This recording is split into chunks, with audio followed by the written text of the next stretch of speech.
नमस्कार बच्चों। तो आज मैं आप लोगों के बीच विश्व इतिहास की एक ऐसी घटना के बारे में बात करेंगे जिसे पूरे दुनिया में इसका असर देखने को मिला और उस घटना का नाम है फ्रांसीसी क्रांति।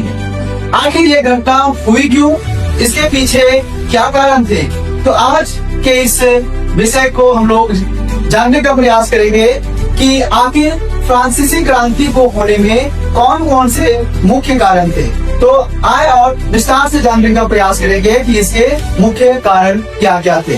तो पहला कारण जो था वो था हमारा सामाजिक असमानता, अर्थात अगर आसान भाषा में अगर कहे कि फ्रांस के समाज को 3 वर्गों में बांटा गया था। एक जिसको हम लोग पादरी वर्ग बोलते हैं, दूसरा कुलीन और तीसरा तृतीय वर्ग।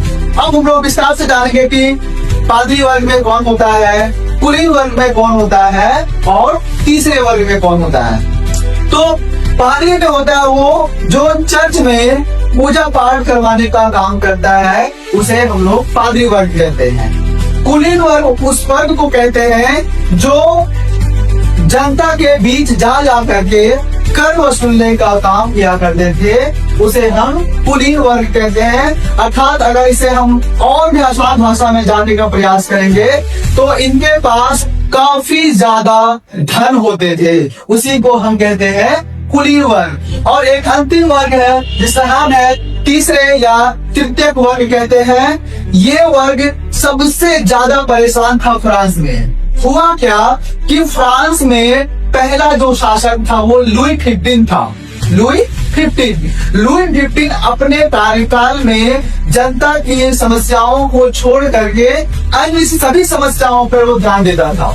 और सबसे खास बात क्या था कि लुई 15 अपनी ऐशो आराम में वो ज्यादा व्यस्त था।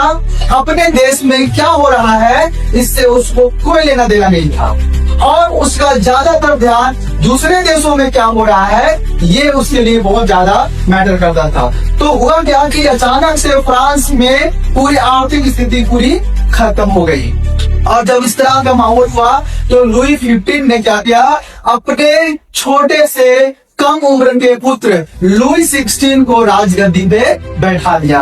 और जब राजगद्दी पे बैठाया ना तो उसके बेटे का उम्र मात्र 20 वर्ष था और 20 वर्ष की उम्र में ही लुई 16 फ्रांस का राजा बन गया। अब जब राजा बन गया तो उसे कभी भी राज्य चलाने का एक्सपीरियंस तो था नहीं। तो हुआ क्या कि उसके जो भी मंत्रिमंडल के लोग थे उनके द्वारा जो जो बातें बताई गई वो फैसला वो लेते गया और जनता के ऊपर अत्यधिक मात्रा में क्या किया, टैक्स लगा दिया। अब टैक्स लगाने के पीछे कारण क्या था, क्योंकि उसके पिता ने पूरा खजाना खाली छोड़ दिया था तो देश चलाने के लिए कुछ पैसे की जरूरत होगी। अब उसने क्या किया कि सारा का सारा बोझ तीसरे वर्ग के ऊपर डाल दिया। अब यहाँ पे बात करेंगे कि तीसरे वर्ग में कौन कौन थे, तो किसान, मजदूर, महिला, पुरुष, जो कि दिनचर्या में दिन भर में जो काम करने वाले लोग थे वे सबको हम तृतीय वर्ग कहते हैं और सारा कर का बोझ उनकी के ऊपर डाल दिया। उसके बाद दूसरा कारण है आर्थिक संकट, जो अभी हम लोगों ने बात किया कि पूरा फ्रांस का जो खजाना था वो खत्म हो चुका था, क्योंकि उस लुई 15 अपने कार्यकाल में फ्रांस के आर्थिक स्थिति को खराब कर चुके थे। साथ ही साथ जब लुई 16 बना राजा तो उसने भी अपने पिता के जैसा ऐशो आराम की जिंदगी जीना शुरू किया और जनता से उसको कोई लेना देना नहीं था। उसके बाद लुई 16 की कमजोर नीतियां, ये हम लोगों ने बात किया कि लुई 16 जो भी फैसला लेता था वो फैसला अच्छा साबित नहीं होता था, जिससे कि जनता हमेशा नाराज रहती थी। और ये फ्रांसीसी क्रांति का सबसे मुख्य कारण यह था कि नए नए विचारकों का फ्रांस में आगमन हो रहा था। अब ये विचारक का मतलब क्या हुआ, विचारक का मतलब वैसे लोग जो पढ़े लिखे थे, जो बदलाव चाहते थे। तो उन लोगों ने फ्रांस के जनता के बीच जा करके वहां पर यह समझाने का प्रयास किया कि हम अब बर्दाश्त नहीं करेंगे और इस खराब राजा को, इस निरंकुश राजा को जल्द से जल्द हटाएंगे। तो उनमें से कौन कौन थे?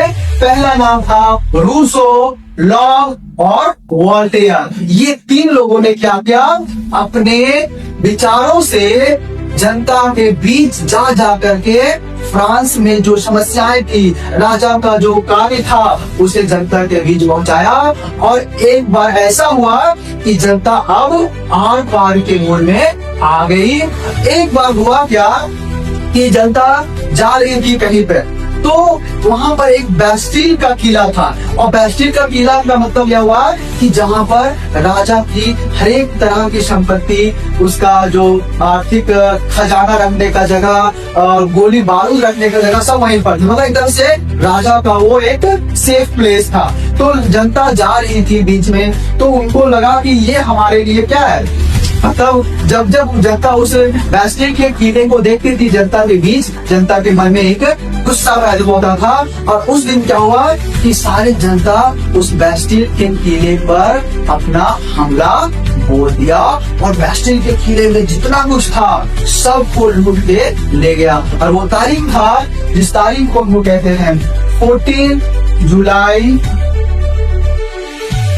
1789।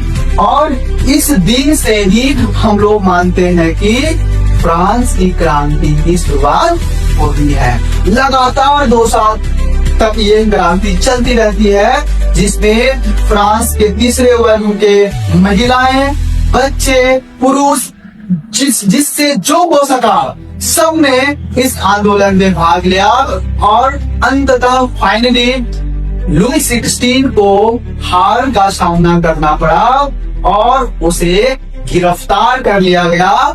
और बाद में अदालत के द्वारा उसको देशद्रोही का मुकदमा उस पे लगा और फाइनली उसे फांसी की सजा दी गई। और इस तरह से फ्रांस में निरंकुशवादी सरकार का खात्मा हो जाता है। आशा करते हैं कि आपको यह छोटी सी जानकारी अवश्य पसंद आई होगी। अगर आई होगी तो हमारे चैनल को अवश्य लाइक, शेयर व सब्सक्राइब करें, ताकि आप लोगों के बीच यह छोटी छोटी जानकारियां निरंतर लाने का प्रयास करता रहूंगा। आज के लिए बहुत बहुत धन्यवाद।